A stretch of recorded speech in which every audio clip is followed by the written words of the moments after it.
नमस्कार. तर पिंगा ग पोरी पिंगा या मालिकेच्या आजच्या भागात आपण पाहणार आहोत की पुष्पा महेंद्र आणि इंदुताईंना म्हणत असते की कमालच झाली बाई यांची.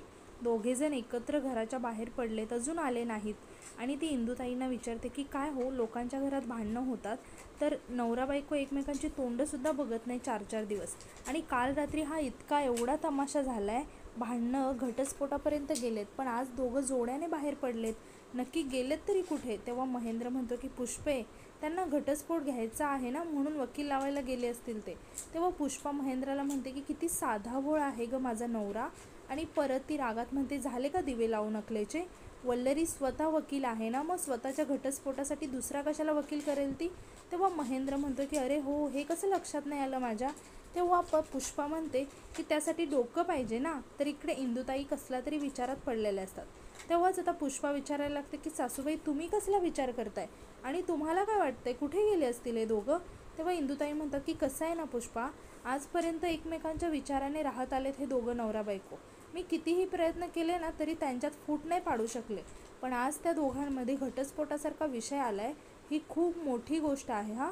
आणि ही लढाई त्यांची असली ना तरी जिंकणार मात्र आपणच आहे. त्यामुळे त्यांना कुठेही जाऊ दे, कुणाला पण भेटू दे, त्याने काही फरक नाही पडणार आहे. त्यांचा घटस्फोट तर होणार म्हणजे होणारच. त्या पुष्पाला म्हणतात की पुष्पा, तू काही जास्त विचार करू नको, जा स्वयंपाकाला लाग. तेव्हा पुष्पा हळूच महेंद्राला म्हणते की वल्लरी आणि मनोज भाऊजी नक्की कुठे गेलेत? हे विचारलं होतं तर या बाईला मुद्द्याचं सोडून सगळं बोलते, तिच्या तोंडाला लागून काही अर्थ नाही. तेव्हा इंदुताई विचारतात की काय बोललीस तू? तेव्हा पुष्पा लगेच म्हणते की नाही नाही, काही नाही, तोंडी लावायला चटणीसुद्धा बनवते असं म्हटलं.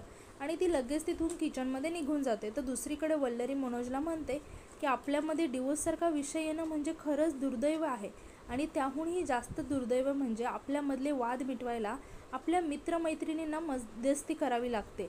आणि ती खूप इमोशनल होते आणि म्हणते की एक गोष्ट सांगू का तुम्हाला, डिवोर्स घेऊनही आपल्यामधले प्रश्न मिटणार नाही आहेत. प्लीज माझं ऐका, माफीचे साक्षीदार व्हा. याने 2 गोष्टी चांगल्या होतील. एक तर म्हणजे सानिकाला न्याय मिळेल आणि दुसरं म्हणजे तुम्हाला प्रायश्चित्त करायची संधी, तुमच्या मनातलं ओझं कमी होईल. पटते का तुम्हाला? यावर मनोज म्हणतो की नाही करू शकत मी हे. हे ऐकून वल्लरी खूप आश्चर्याने मनोजकडे बघायला लागते. तेव्हा मनोज म्हणतो की आता माघार नाही घेऊ शकत मी. आणि म्हणतो की हे बघ वल्लरी, तुला सानिकाला न्याय मिळवून द्यायचा आहे ना, त्यामुळे मी सांगितलेला उपाय बेटर आहे. तू मला डिवोर्स दे, आरोपीच्या पिंजऱ्यात उभं करून मला जेलमध्ये पाठवून दे. तसंही डिवोर्स दिल्यावर या सगळ्या गोष्टी करणं तुला खूप सोपं जाईल. तेव्हा वल्लरी रागाने मनोजला म्हणते की बस करा, काय चाललंय तुमचं? इतकं सोपं वाटतंय का हो तुम्हाला हे सगळं? मी इथे या संकटातून आपण बाहेर कसं पडणार, नव्याने सुरुवात कशी करणार याचा विचार करते. आणि तुम्ही का सारखं डिवोर्स करताय? काय चाललंय तुमचं? इतकं सोपं आहे का तुमच्यासाठी हे? यावर मनोज म्हणतो की कारण मी प्रॅक्टिकल विचार करतो. हे बघ वल्लरी, आपण आयुष्यात खूप काही ठरवतो, पण प्रत्येक गोष्ट आपल्या मनासारखी नाही होत ना. म्हणून मला आत्ता असं वाटते की आपण वेगळं व्हायलाच पाहिजे. आता यावर वल्लरी विचारते की तुम्ही राहू शकाल माझ्याशिवाय? कारण मी नाही राहू शकणार तुमच्याशिवाय. मी कधी स्वप्नातसुद्धा विचार केला नाही. आणि ती खूप रडायला लागते आणि म्हणते की आणि करूही नाही शकत. आता वल्लरीला असं रडताना पाहून मनोजला सुद्धा खूपच वाईट वाटतं. मात्र तो मन घट्ट करून स्वतःला सावरतो आणि वल्लरीला दाखवायला लागतो की त्याला काहीच फरक पडत नाही. आता वल्लरी मनोजला म्हणते की मी वकील व्हावं हे माझ्यापेक्षा तुमचं जास्त स्वप्न होतं ना. तुम्ही माझ्यासाठी काय काय केलं ना, हे मी कधीच विसरू नाही शकत. का करताय तुम्ही असं? खरंच या सगळ्या गोष्टींचा खूप त्रास होतोय मला.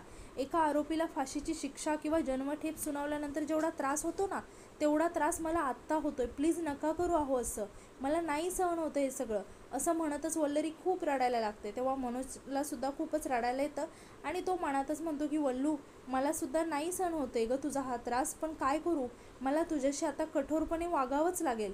तर इकडे कॅफेच्या बाहेर अजित, प्रेरणा आणि तेजा वल्लरी आणि मनोजची वाट बघत बसलेले असतात की हे दोघे आता सगळे प्रॉब्लेम सॉर्ट आउट करूनच बाहेर येतील.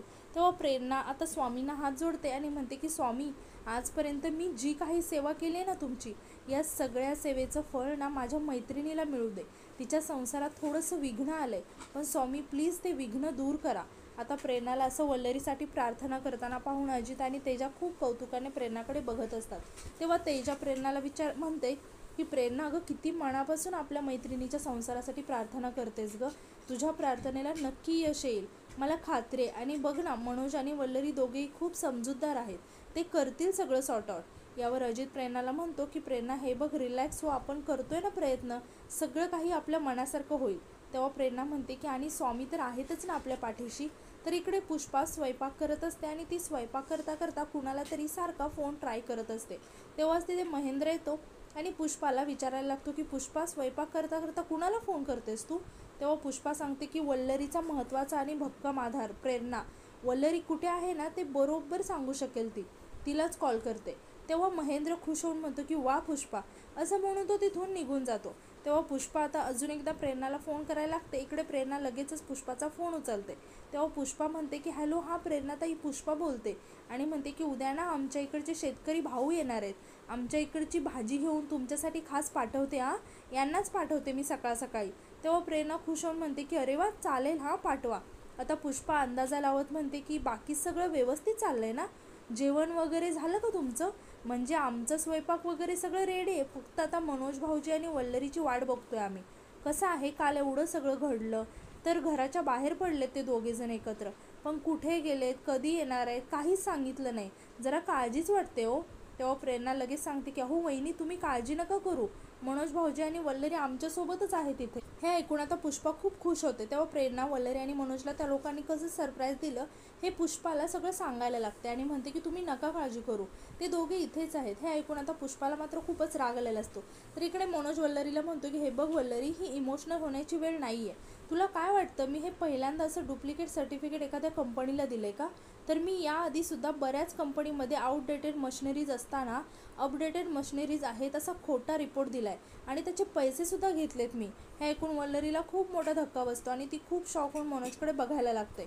तर मनोज पुढे सांगायला लागतो की महागडी गाडी, ऐशो आरामाचं आयुष्य हे सहज नाही मिळालंय. तेव्हा हे सगळं ऐकून वल्लरीला काही बोलावं काही सुचत नसतं. तेव्हा ती आता स्वतःला सावरत मनोजला म्हणायला लागते की बरं ठीक आहे, जे झालं ते झालं, आपण सगळं विसरून जाऊया. हे बघा, मी तुम्हाला सांगते की आपण नव्याने सुरुवात करूया. तुम्ही इथून पुढे नाही ना करणार हे सगळं, आपण नव्याने सुरू करूया. तेव्हा मनोज खूप टेन्शनमध्ये येतो की वल्लरीला काही सांगून ती ऐकायला तयारच नाही आहे. तेव्हा तो विचार करत म्हणतो की नाही, तू अजूनही चुकतेस वल्लरी. माझं म्हणणं हे आहे की प्रामाणिक बायको आणि एक करप्ट नवरा यांच्या संसारात काहीच चांगलं नाही होऊ शकत. हे बघ वल्लरी, मला माझा मार्ग सापडलाय, जो मला भरपूर पैसे मिळवून देतोय आणि जो मार्ग मला सोडायचाही नाही आणि ते तुला चालणार नाही. त्यामुळे आता मी आणि तू वेगळं होणं हा एकच मार्ग आपल्याकडे उरलाय, असं म्हणून मनोज तिथून जायला लागतो. तेव्हा वल्लरी त्याला थांबवते आणि त्याचा हात हातात घेत म्हणते की हे बघा, नको आपल्याला पैसे, नको आहे आपल्याला हे आयुष्य आरामाची जिंदगी, मला खरंच काहीच नको आहे. आपण 2 पैसे जास्त कमावण्यासाठी खूप कष्ट करूया, पण हे असं नको करायला, असं वल्लरी खूप काकुळतीने मनोजला सांगत असते आणि म्हणत असते की हे बघा, तुम्ही माफीचे साक्षीदार व्हा, मी तुम्हाला गॅरंटी देते की तुम्हाला कमीत कमी शिक्षा होईल. आपल्याला नको आहे काय, हा पैसा आहे, खोटं जग नको आहे आपल्याला, आणि आपल्याला आपली स्वप्नंसुद्धा नको, काहीच नको. आणि म्हणायला लागते की आपण गावाला परत जाऊया आणि नव्याने सगळं सुरुवात करूया, नको आहे मला हे सगळं काही. आता वल्लरीला असं बघून मनोजला खूपच वाईट वाटत असतं, मात्र त्याचा नाईलाज असल्याने तो गप्प राहून वल्लरीकडे फक्त बघत असतो.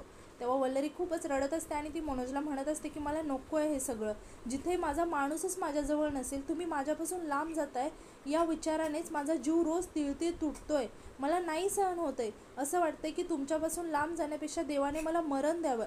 आता हे ऐकून मनोज पटकन वल्लरीच्या तोंडावर हात ठेवतो आणि म्हणतो की वल्लू, आणि मानेने सांगतो की नाही.